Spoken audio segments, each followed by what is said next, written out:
Pakistanның Tünyak Vaziristan Осаба жерінде халық жиынында меңнәрчә кеше катнашты.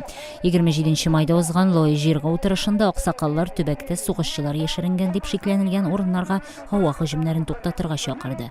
Алар әйтүенчә, террорчыларга каршы чаралардан тыныч халык зур зыян күрә.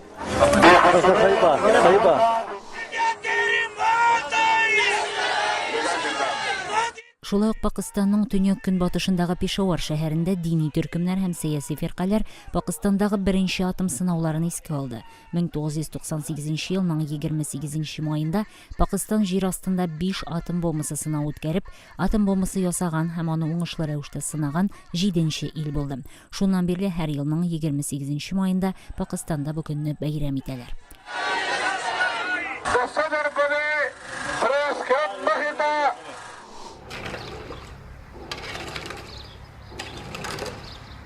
Босниянең төньягындагы Басанский Самаш шәһәрендә халык бу айда булган зур су басу нәтиҗәләрен төзәтү белән мәшгуль. Босния, Сербия, Хорватиядә соңгы 120 елдагы иң көчле яңгырлар нәтиҗәсендә елгалар ярларыннан ташып чыкты. Су басу һәм сел төшү нәтиҗәсендә 50дән артык кеше һәлак булды.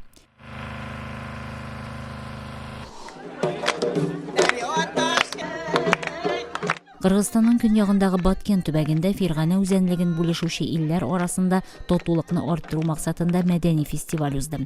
Фергана дуслык үзәнлеге дип аталган чарада Кыргызстан, Таҗикстан, Үзбәкстан хөкүмәте вәкилләре, шулай ук артистлар һәм музыкантлар катнашты. Совет хакимиятен оештыручыларның Фергана үзәнлегендә республикалар арасындагы чикләрне әйләнеш итеп билгеләүе сәбәпле 1991 елда бу республикалар бәйсезлек алганнан бирле төбәктә алар арасында киеренкелек дәвам итә.